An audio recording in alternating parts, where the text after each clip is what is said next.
प्रकृति के प्रकोप को मनुष्य सदियों सदियों से ही झेलता आया है। इसका असर कभी कम तो कभी कभी क्षेत्र के संपूर्ण जनजीवन को मौत के मुंह तक ले जाने वाला रहा है। ऐसा ही प्रकृति का प्रकोप सन 1899 में हुआ था, जिसे छपना रोग काल कहा जाता है। आज भी इस काल में हुई दशा के बारे में सुनाने वाले बुजुर्ग कांपने लगते हैं, क्योंकि उनके बाप दादा जो उस काल के प्रकोप से येन केन प्राक्रेण बच गए थे, वो उन्हें काल में हुई दशा के बारे में बताते थे। इस वर्ष उत्तरी भारत के अन्य प्रांतों में भी घोर अकाल था। सामान्यतः मारवाड़ के लोग, विशेषकर कृषक व पशुपालक, अपने परिवार व पशुओं सहित अकाल के समय मालवा, उत्तर प्रदेश व सिंध की ओर चले जाते थे। लेकिन इस वर्ष यहां भी अकाल था, अतः इन्हें निराश होकर वापस लौटना पड़ा। लगभग 14 लाख मवेशी मर गए थे, जो यहाँ के मवेशियों की आधी संख्या थी। राज्य सरकार ने काफी चारा व धान बाहर से मंगवाया, लेकिन यातायात की पर्याप्त सुविधाएं न होने के कारण काफी मवेशी व मनुष्य मारे गए। कहा जाता है कि इस काल का इतना प्रकोप हुआ कि झोपड़ी से लेकर महल के निवासी सड़कों पर आ गए और दाने दाने के मोहताज हो गए। ये काल सबके लिए आफत भरा था। राज्य ने अकाल के समय तथा उसके बाद के प्रभाव को दूर करने के लिए अंग्रेजी सरकार से 30 लाख रुपए का कर्जा लिया था। राज्य की आर्थिक स्थिति काफी गिर गई थी।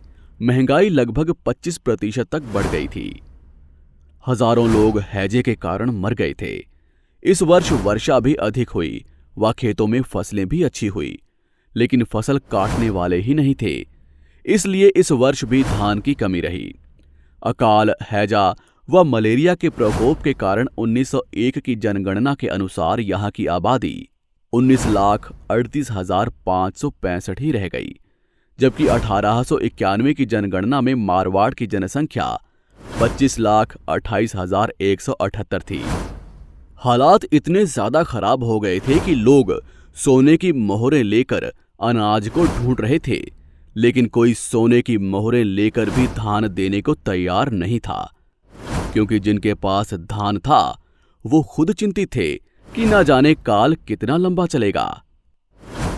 कुछ लोग बताते हैं कि लोग अनाज की पोटली हांडी में घुमाकर उसे अन्नवाणी बना देते और उस पानी में खेजड़ी के छोड़ा यानी कि छाल उबालकर खाते। लोग इतने कमजोर पड़ गए थे कि घरों में झोंपड़ों में अंदर वलों से रस्सी लटकाए रखते थे और उसे पकड़कर ही खड़े हो जाते थे। ये घटना उसी समय की है जब एक मां ने कैरडे के मल्ले में अपनी संतान को जन्म देकर खुद ही खा लिया। मारवाड़ की मानवता को झकझोर कर रख देने वाली इस छपनिया की विभीषिका के बारे में किसी साहित्यकार, कवि, ख्यात लेखक की कलम नहीं चली, ना ही वाणी में सरस्वती विराजी। आज जब हम प्रकृति के छोटे छोटे प्रकोपों से डरकर सहम जाते हैं, तब बुजुर्गों से सुनते आए उस छप्पने काल की याद अनायास ही आ जाती है। क्या दौर रहा होगा जब सब तरफ त्राही त्राही मची होगी। खैर, प्रकृति करे कि ये काल, ये आपदाएं कभी ना आएं। ऐसी ही और वीडियोस के लिए सब्सक्राइब कीजिए।